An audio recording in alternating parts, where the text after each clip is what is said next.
So greetings, friends, from the Foreside Community Church. This is Ash Wednesday, and so I wanted to just say something to us all today. This is a day where year after year we have gathered in this sanctuary space. And we have reminded each other of the fragility and indeed the brokenness of human life, but also of the tender compassion of our God. We remind ourselves that we are one as a people in that brokenness and in our belovedness. And we let those twin facts unite us and offer us strength for the journey ahead, which we call the season of Lent.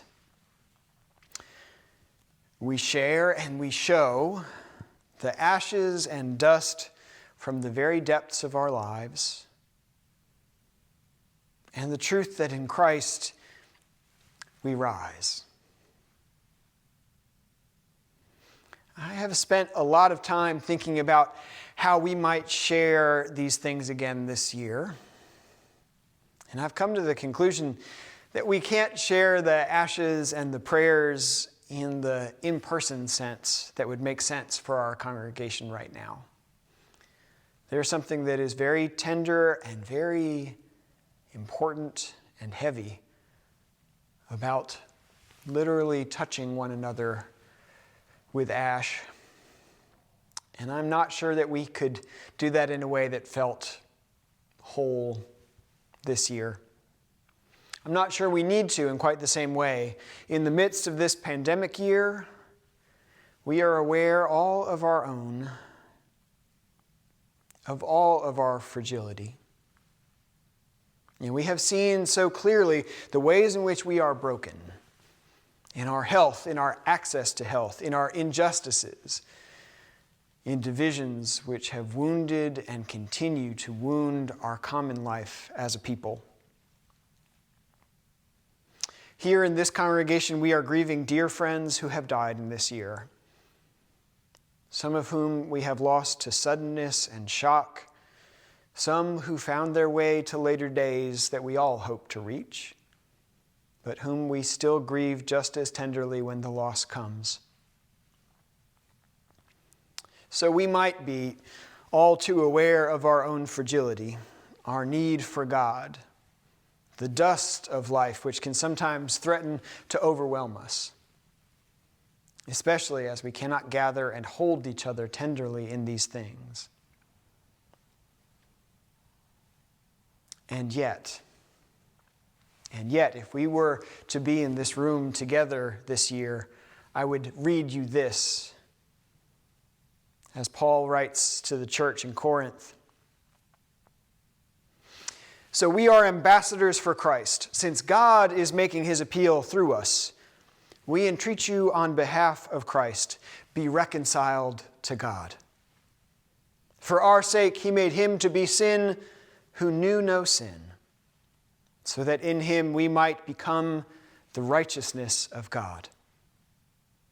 As we work together with him, we urge you not to accept the grace of God in vain. For he says, at an acceptable time I have listened to you, and on a day of salvation I have helped you. See, now is the acceptable time. See, now is the day of salvation. We are putting no obstacle in anyone's way, so that no fault may be found with our ministry.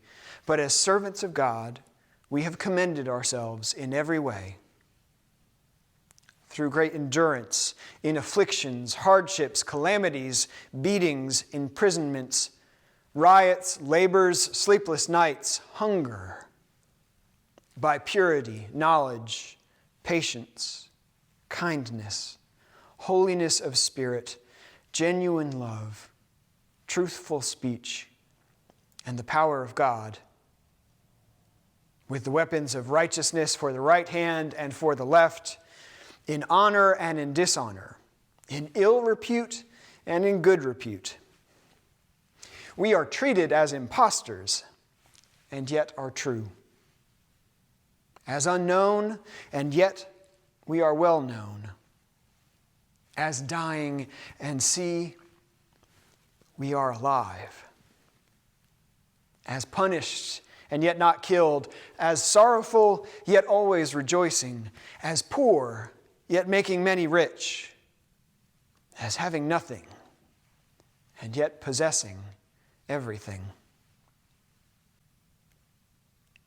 In great endurance, afflictions, hardships, calamities, beatings, imprisonments, riots, labors, sleepless nights, and hungers. Maybe some of those things in Paul's list of what the community had endured sounds familiar to us this year.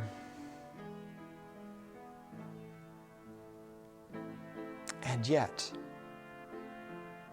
see, we are alive. We are reminded again this Ash Wednesday that in Christ we see that vulnerability, fragility, mortality itself is the secret that unlocks God's gift, God's presence, God's hope for new life.